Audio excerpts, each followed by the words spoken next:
Okay, so this is my second floor now, and I've got just like a loft space. I should probably label that.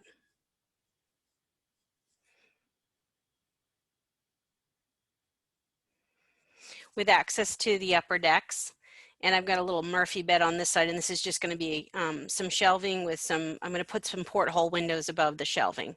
And then I've got some nice glazing on this side. So this could be used for multiple functions depending on, you know, what's going on at this little camp or whatever.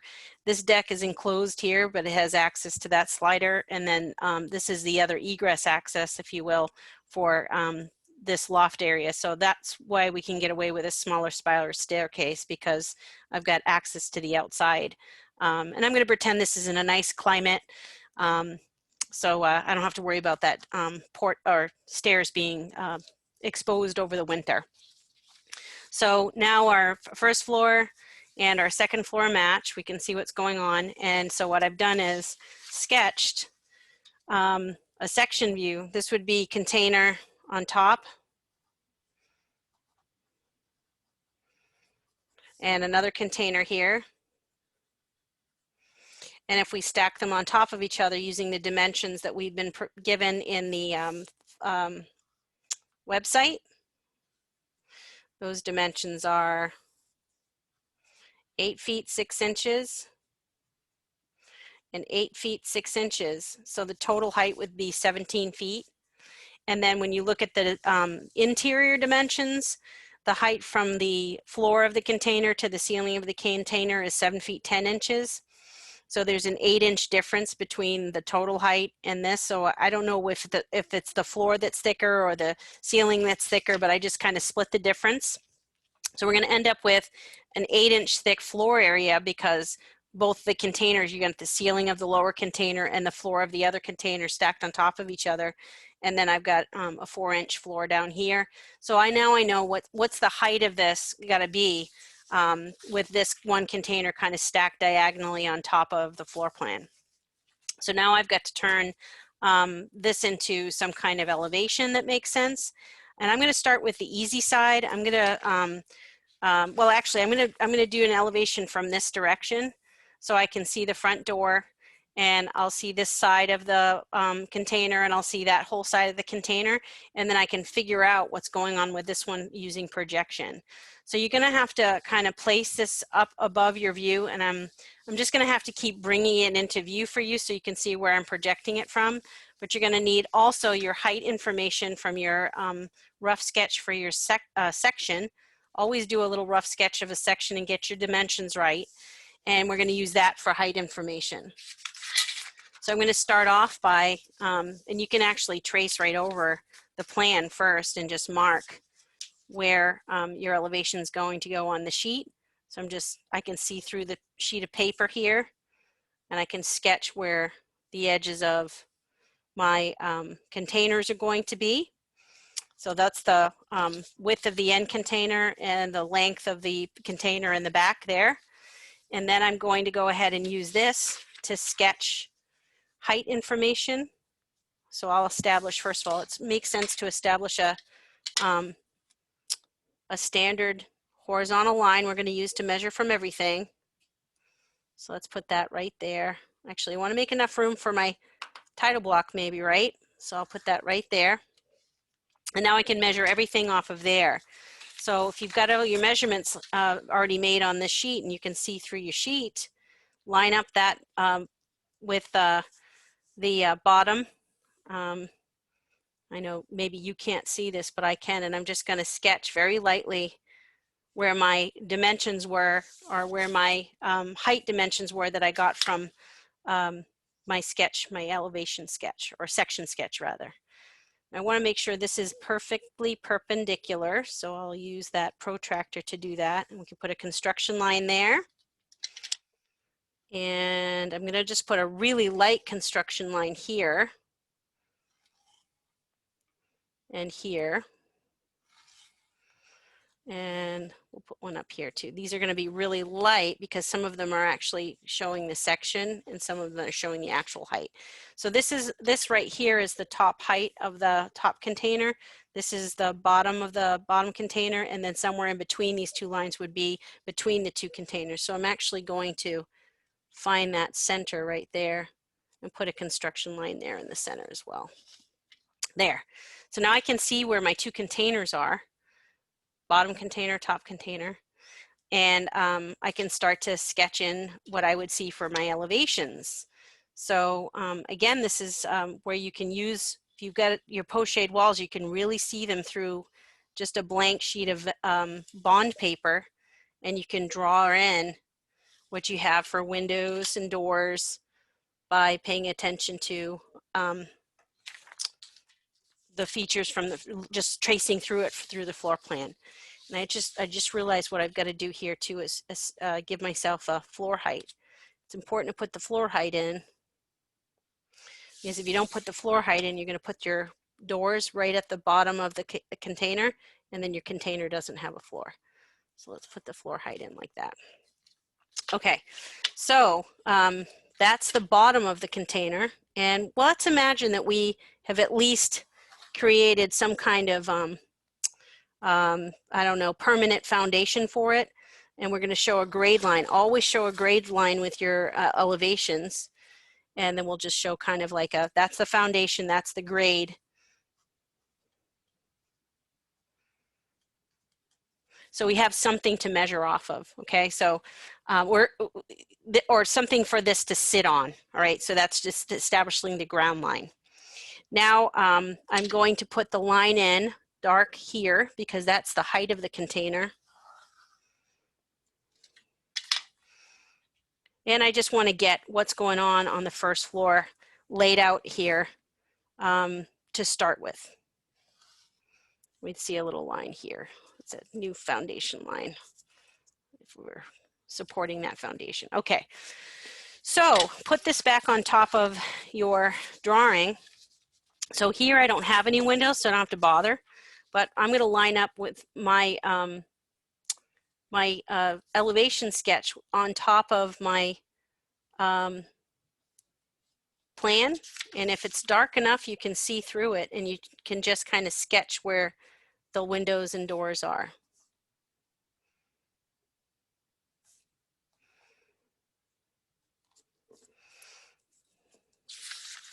And just kind of keep peeking if you have to get all those things in there.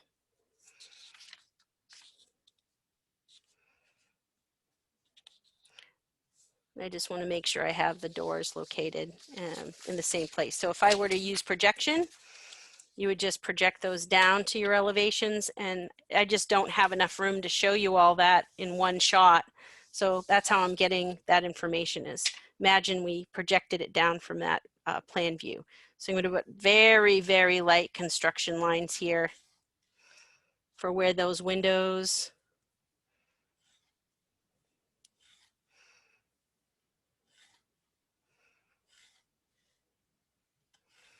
and doors are going to go, okay?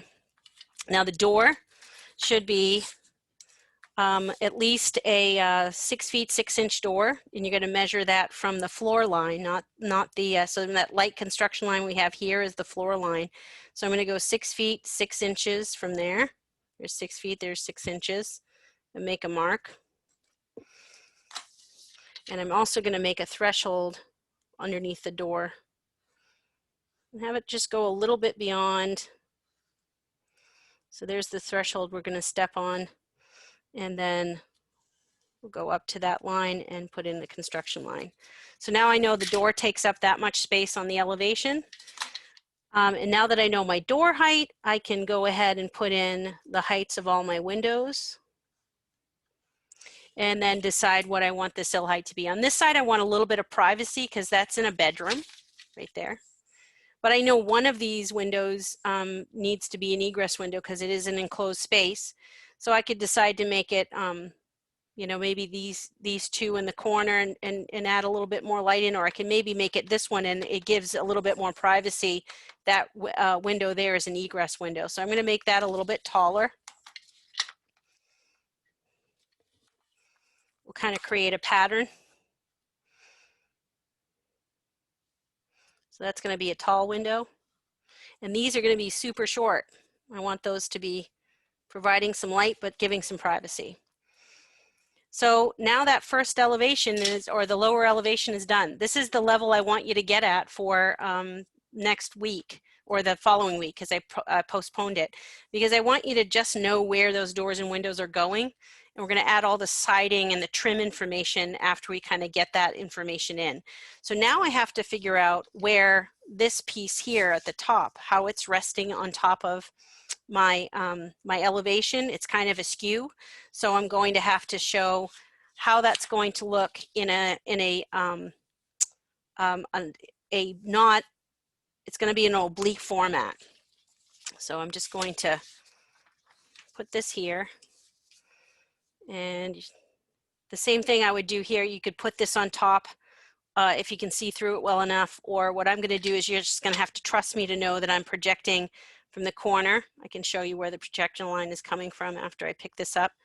And I'm projecting from the opposite corner that I can see. It's at a diagonal, remember? And then I'm going to go all the way over to the other side, that corner. And so these lines here, this line is this corner. This line right here is the corner in the back. And then this line right here is that corner that I can see from that elevation. And we will put lines in for that so I can see that container. Make sure I do this right.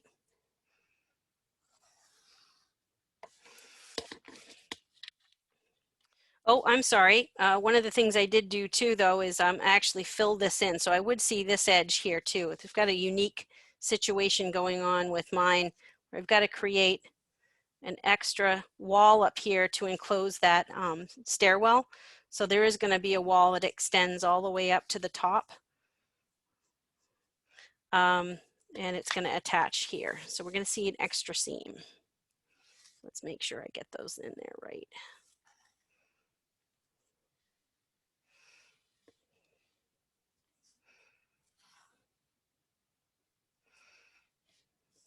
So this is that extra wall I'm building. So I'm not actually going to see that back edge corner. I thought that I was going to, but I'm not going to.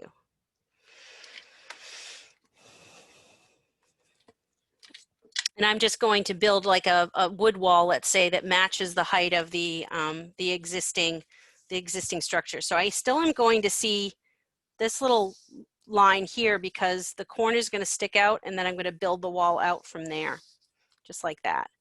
So it's going to be a little bit of an odd architectural detail, but it will work. Now, inside that stairwell area, I want to show this window. So I'm just going to line that up with my, so that window is going to be located right about here. And I can really place that window anywhere. I want it to be a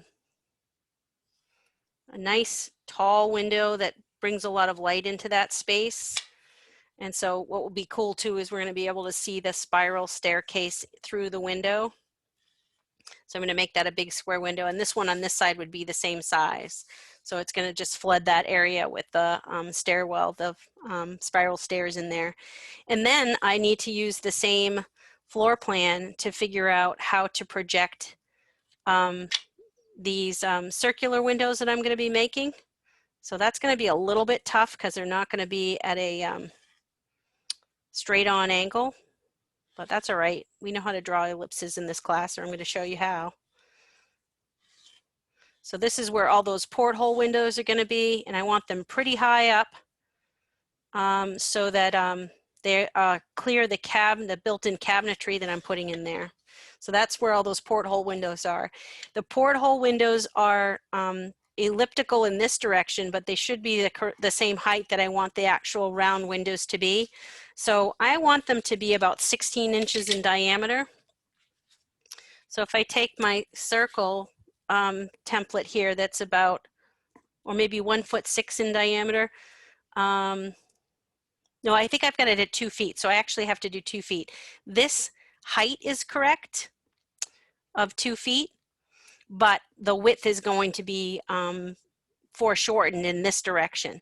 So I can establish my height though information correctly. So I want to come down from here, maybe about another 4 inches. And then I'm going to go down from that line 2 feet. And make my ellipses.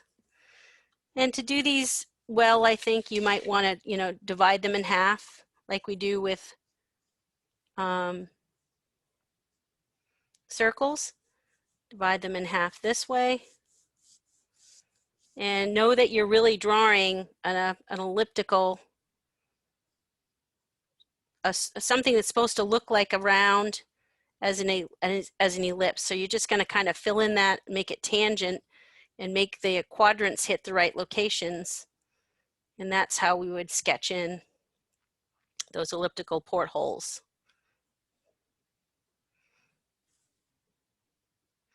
And you're just going to rough that in for now too. Like, so I wanted to show you how you would do things on the bias like that. So that's what that would look like. And just underneath that, I'm going to have those built-in shelves and the Murphy bed.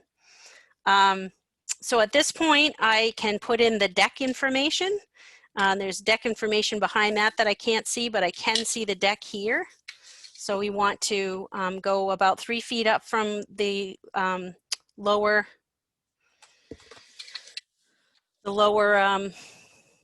container and put in a construction line for our railing.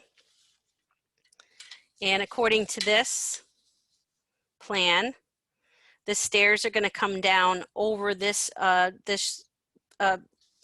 window right here.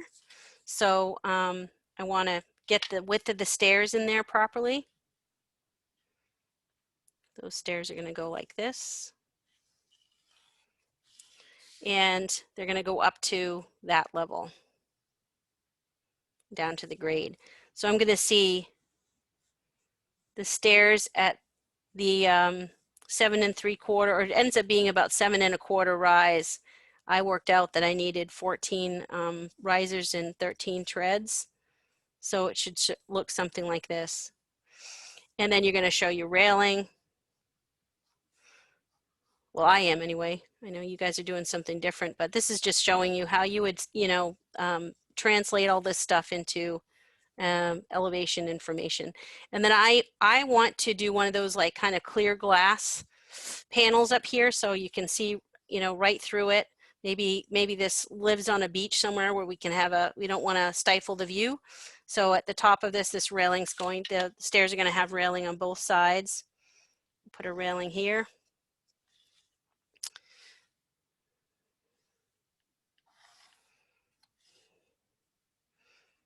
Three-foot height down here at the bottom, and a railing on this side too.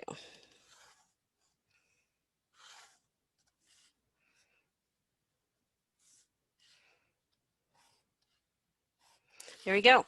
So now we have our stairs located. We've got the deck beyond. We can put some, you know, little lines like that to indicate that that's clear glass. And now I've got my first elevation generated, and it's accurate. It's based off of my floor plans. So you're going to pick one other direction to do your elevations in, at least one other. If you want to do all 4 elevations, go for it. But I know this is time-consuming stuff, so try to pick the elevations that show the most information about your project, and then at least show it from 2 different adjacent sides, because especially if you've got things that have a pitched roof or something, I want to be able to see that roof pitch from 2 different directions so that I can see the shape of it. But that's the level that I want you to get at for when the due dates are for the plans and elevations. If you have this much of a plan done, you can certainly do the plan oblique the following week. And if you get this much of your elevation details drawn, you are in great shape to continue and start adding details and whatnot. Now with this containers in my, because I chose containers, you would actually end up seeing some additional details here where the top of the container has a channel and then you'd see the lines for the vertical corrugated lines. So I'm going to add all that stuff later on. I don't want to add that now because I don't want to have to erase it all if I decide to make any changes. So that's it for now. I think that that's going to cover what you all need to do your work. I might do one or two more videos to show you how to project a pitched roof, but this I think gives you a good idea of what I'm looking for finished work for the plans and the elevations at this level.